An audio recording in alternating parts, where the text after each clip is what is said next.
like you rappers, like the artists, if you don't want to be an artist, take it to the streets. But don't bring the dumb shit in the game trying to prove that you're a fucking real nigga. And while you proving that you're a real nigga, you gonna finesse yourself out of position and out of opportunity that can change your family and generations in your family life. Y'all getting money that niggas never got, thug. What it do, YouTube? It's your boy Wavy. I am back with another banger for y'all. Before today's video, I'm going to be reacting to the downfall of YSL. If you don't know what YSL is, it's Young Thug's record label. Young Thug is currently in jail, and this is kind of just like a documentary that's going to explain everything and how everything went down. So without further ado, let's go ahead and get into today's video. If you're new to the channel, don't forget to drop a sub, like if you enjoyed today's video, and let's get into it. Now they were that chit chat. She got rabies. All that chit chat, they got nipple security.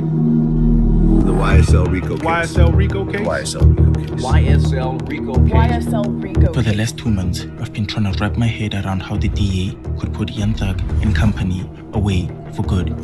I've made no secret about it, nor any apology, that as the district attorney of Fulton County, my #1 focus is targeting gangs. This is the one that you see the shadow in the back of the room.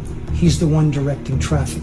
He is the one they're all afraid of. He's the one that's King Slime. I've come across suspicious lyrics. This that slime shit. This that mob shit. Fuck the judge, YSL. I had came up at the trenches, then I had beat a few bodies like Boosie. YSL brothers turning on each other and getting slap on the wrist plea deals. The deal that set Gunna free, a major development in a huge racketeering case. Hey, they are rude. No way they're throwing cheese at Gunna. They are rude.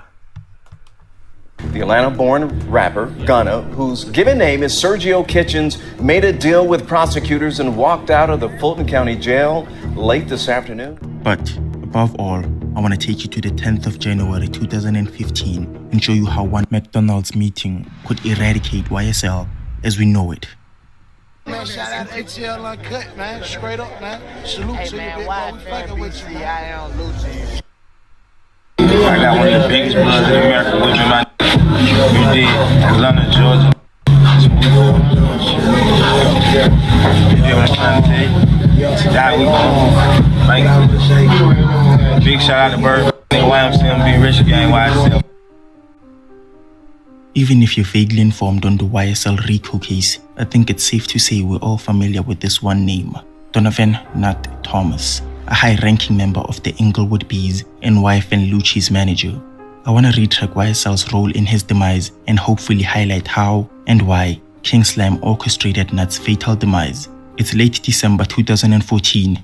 Young Thug is with Kenneth Copeland and they're looking to rent a silver Infiniti Q50 for his YSL henchmen.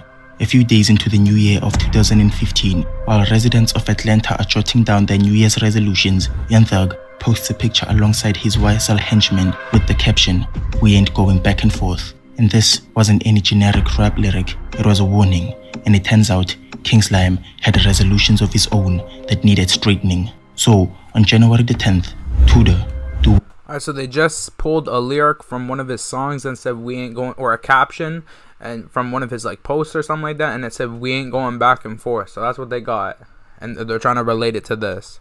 WAP, Gotti, Nod, SB, and Young Thug all crammed themselves into that Infiniti Q50 and ride to McDaniel Street on Castleberry Hill.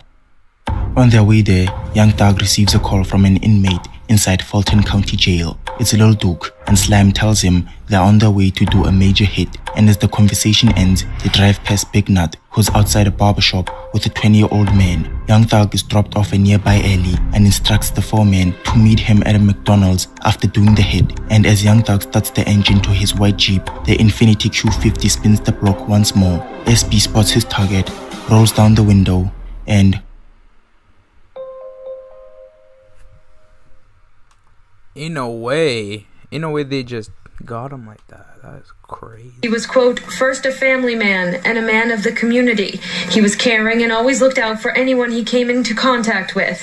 He will surely be missed in my life. Police believe the two adult men and a 14-year-old were targeted. Triple outside this barbershop ended the life of 26-year-old Donovan Thomas and their two Man, others. shout out ATL Uncut, man. Straight up, man. Salute Hey, to man, you, why big boy. We with you, man. The four men then drive to a McDonald's on Cleveland Avenue that's 12 minutes away from Castleberry Hill, where they meet Kenneth Copeland and Young Thug, who is patiently waiting for his henchmen. He gives them each money, accompanied by one message: lay low.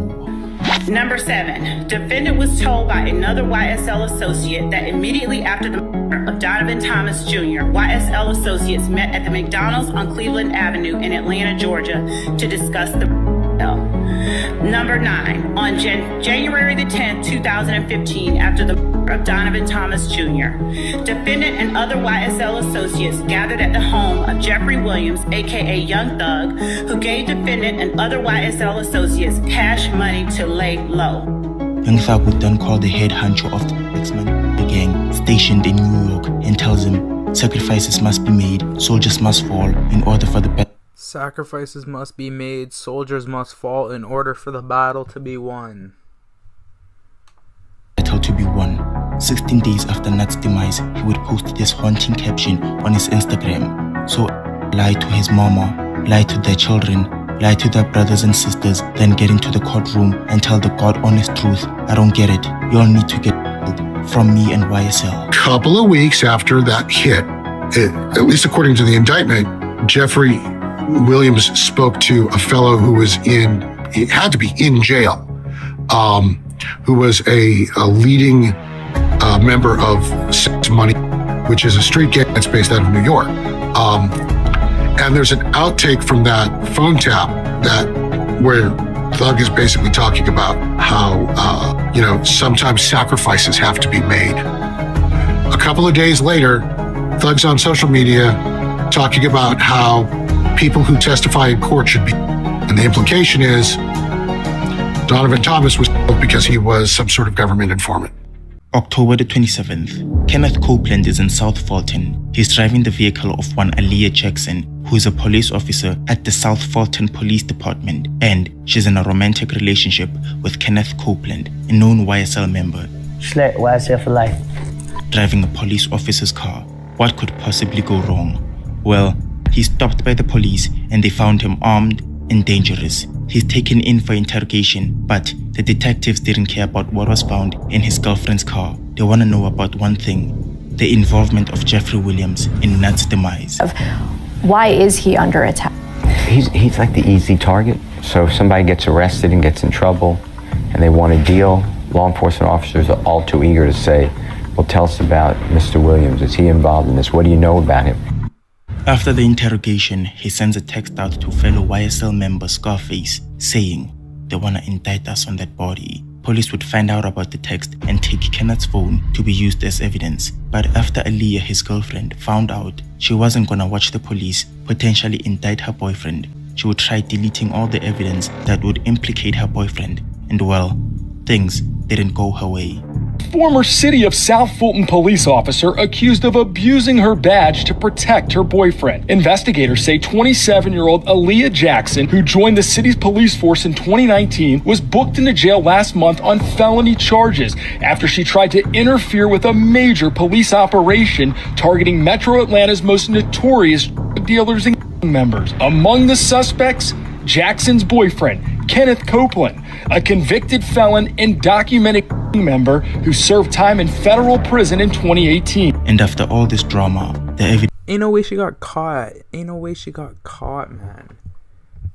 And now she's in shit.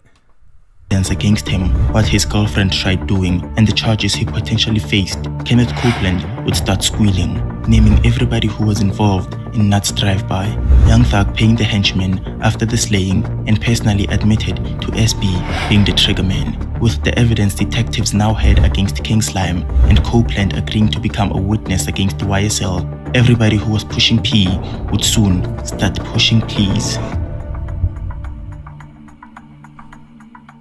The entire arrest warrant, frankly, was a predicate, an excuse for them to go and search Young Thug's house because they believed that there was evidence there that they could use to tie him to the Thomas murder. Here's why the phone is significant.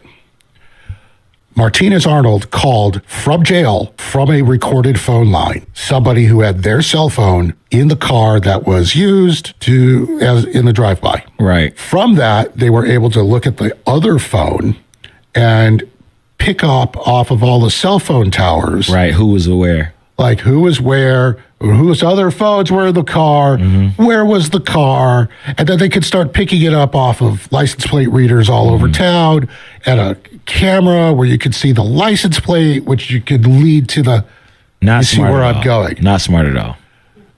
So my understanding is Martinez Arnold also called Young Thug. Like, and I don't know when. I don't know if it was before or after or what. Having the phone in evidence allows you to demonstrate that.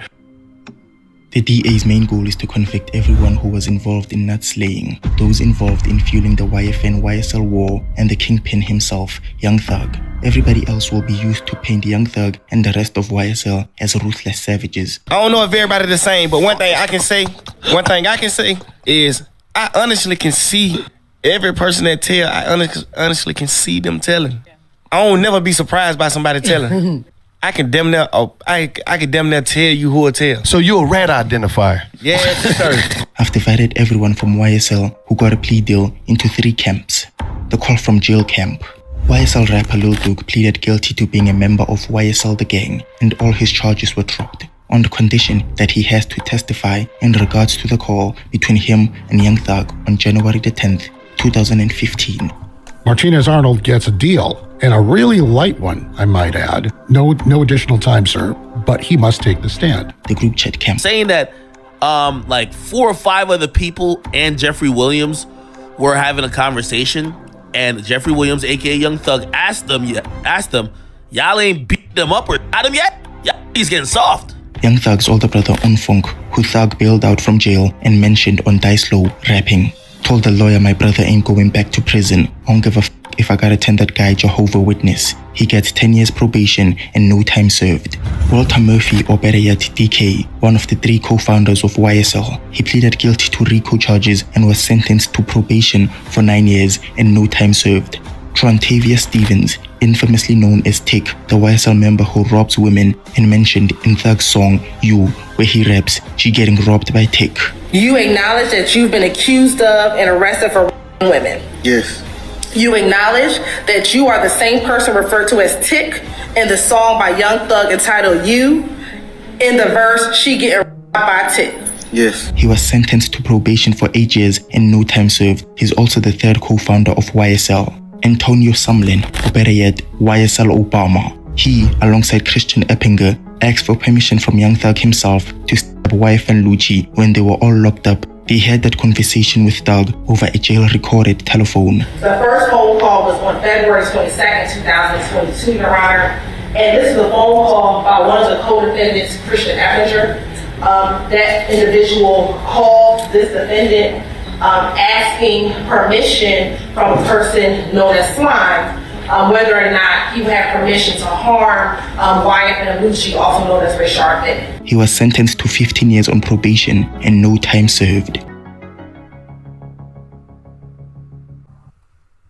And finally, Antonio Sledge, or Monk Tunk. He's the YSL member who claims to have personal knowledge of Young Thug taking his trigger man on vacation to Miami after Nut's demise back in 2015. Number 10, defendant has personal knowledge that on January 10, 2015, after the murder of Donovan Thomas Jr., YSL associates traveled to Miami, Florida with co-defendant and YSL founder Jeffrey Williams, aka Young Thug. He was sentenced to 15 years on probation, and he's more than ready to squeal on the stand if he must. And lastly, the 2 YSL rappers who took Alfred plea deals, Slime Life Shorty and Sergio Gunna Kitchens. An Alfred plea means both Gunna and Slime Life Shorty take a guilty plea but maintain their innocence in the fear that they could otherwise be convicted by a jury if they took it to trial. And after all the evidence prosecutors may present to the jury, ranging from Nut's tombstone being sprayed sled. I'll tell y'all nigga got more than us is like blood, we wrote this blood. I probably had it before slime. And we also wrote the tombstone. YFN Lucci's mother having her life endangered, and Young Thug using that to taunt his ops. And they pull up in front of the house. They pull up like right here. And They was just shooting it like, you know, sideways behind the car in the street. They was in the street though soon, cause that's why all the shell was.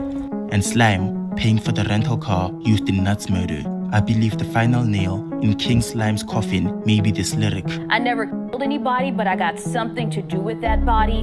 Which could be used to convince the jury beyond doubt that Jeffrey Lamar Williams is the eye on the pyramid that is YSL. Like you rappers, like the artists, if you don't want to be an artist, take it to the streets.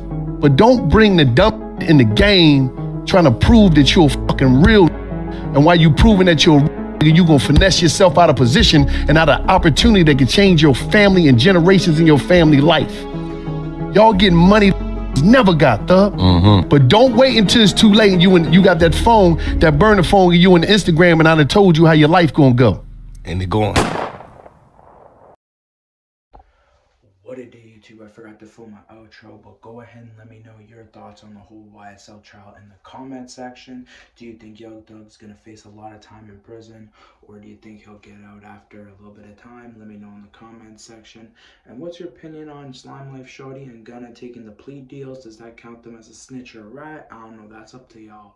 But without further ado, I'll see y'all in the next one. Don't forget to drop a sub, like if you enjoyed, and I'll see y'all in the next one.